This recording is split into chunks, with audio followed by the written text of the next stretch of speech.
A gai ddechrau drwy ddiolch yn fawr iawn i'n swyddog monitro ni am ei harweiniad clir hi ar y mater hwn ar ddechrau'r cyfarfod. Ond rhag ofan i unrhyw un gam ddeall, nid yw ail gartre yn y cyd-destun hwn fel sydd yn amlwg i bawb call yn golygu tŷ sydd yn cael ei rhenti neu unrhyw bai twlet. Dyw e ddim chwaith yn golygu sgubor neu feidi sydd wedi cael ei droi yn uned wyliau ar glos ffarm.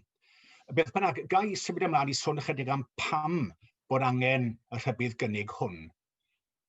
Bod y broblem tai haf wedi bod gyda ni ers y 60au, mae'r pandemig diweddar wedi golygu bod yn cymunedau glan môr a'n cymunedau gwledig ni yng Nghymru wedi dod o dan straen dros y misoedd diwetha, wrth i fwy a mwy o dai gael ei prynu fel ailgartrefi.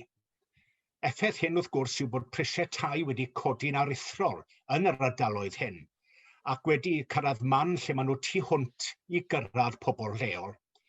O gynlyniad mae'n pobl ifanc yn arbennig yn cael eu prisio allan o'r farchnad dai a chael ei gorfodi i adael i cymunedau, i dorri cysylltiad â'i gwreiddiau teuluol a daearyddol a chodi pac. Dyma bobl a bydde yn gallu cyfrannu i ddyfodol ein ysgolion gwledig, i fywyd cymunedol, i hardal, cyfrannu'r economi leol ac i ddyfodol yr iaith Gymraeg. Yn ei lle daw pobl fydde'n byw yn ein plith am gwpl o wythnosau y flwyddyn ac yn cyrraedd yn aml gyda llond bwt o fwyd wedi brynu o archfarchnad yn bell i ffwrdd. Does dim rhyfedd fod yr anhegwch hwn yn peri rhwystredigaeth fawr i drigolion lleol, a bod y galw ar Lywodraeth Cymru i ymateb yn dwysau. Cadeirydd, mae gan lefydd fel Abersoch yng Ngwynedd tua 40% o'r stoc tai yn ail-gartrefi.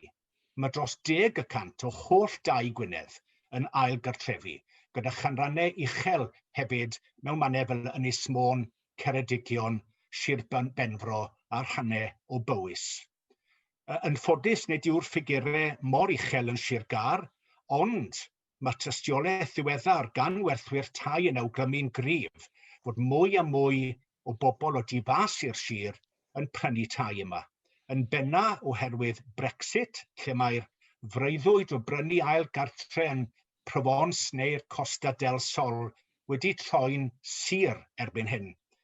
Ond hefyd oherwydd Covid, achos maen nhw'n gweld ail-gartrefi yng nghefn gwlad fel cyfle i ffoi o'r dinasoedd a'r trefi mawr. Ond wrth gwrs, nid problem i Gymru yn unig yw hon.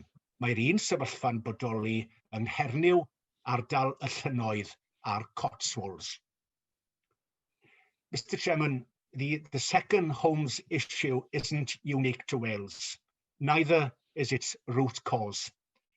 It's not really about inadequate planning policies, but more to do with the uneven distribution of wealth. It's the haves and the have-nots, the people who can afford more than one property, when so many others look at owning one home as a wish upon a star. It's when market forces leave your communities defenseless.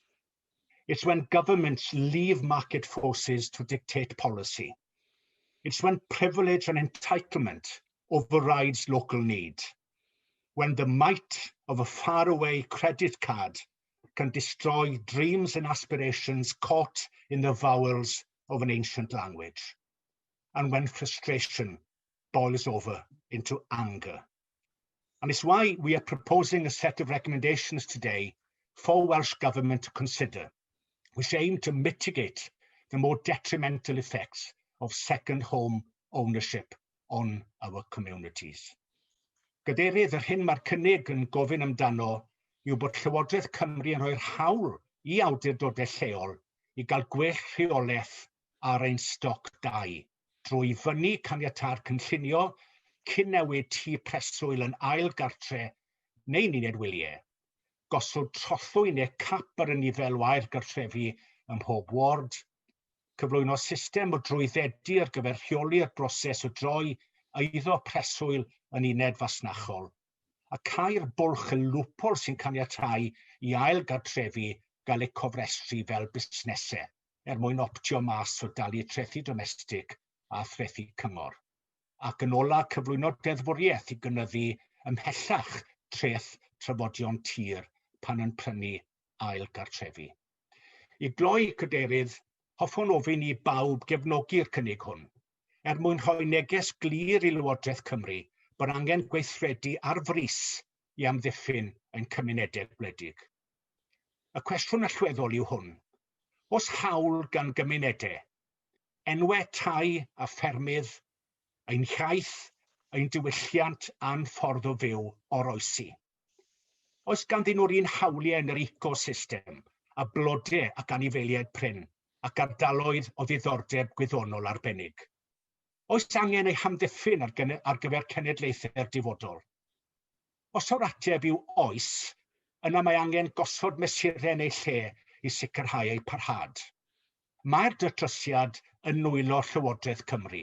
Rwy'n galw arnyn nhw felly i warchod y cymunedau unigryw hyn sydd wedi bod yn rhan o'n treftadaeth genedlaethol ni ers canrifoedd lawer, cyn iddi fod yn rhy hwyr.